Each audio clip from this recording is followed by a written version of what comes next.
अस्सलामुअलैकुम व्यूअर्स, आप देख रहे हैं शाइस्ता बातें। उम्मीद है आप खैरियत से होंगे। हम आपके लिए एक ज़बरदस्त और शानदार वीडियो लेकर आए हैं। ये वीडियो शुरू से आखिर तक पूरी देखिएगा, क्योंकि इस वीडियो में हम आपको सूखी हुई नेल पॉलिश को ठीक करने का आसान घरेलू टोटका बताएंगे। तो वीडियो को शुरू करते हैं। नंबर 1, सूखी हुई नेल पॉलिश में कुछ ड्रॉप्स नेल पॉलिश रिमूवर के डालें। ऐसा करने से सूखी हुई नेल पॉलिश ठीक हो जाएगी, लेकिन ज़्यादा ड्रॉप्स न डालें, वरना आपकी नेल पॉलिश का कलर चेंज हो जाएगा।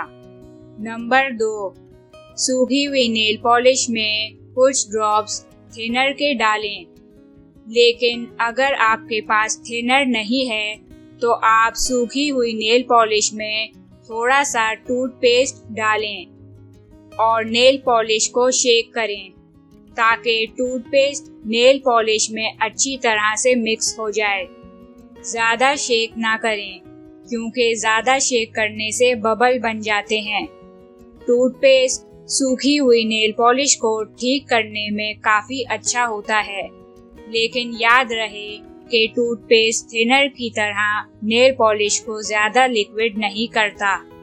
एहतियाती तदाबीर: आप नेल पॉलिश इस्तेमाल करने के बाद नेल पॉलिश का ढकना अच्छी तरह से बंद करें। कोशिश करें कि नेल पॉलिश को गर्मी, सूरज की रोशनी से दूर रखें, क्योंकि इस तरह से नेल पॉलिश जल्दी सूख जाती है। व्यूअर्स, हमारी वीडियो देखने का शुक्रिया। उम्मीद है आपको हमारी ये वीडियो पसंद आई होगी।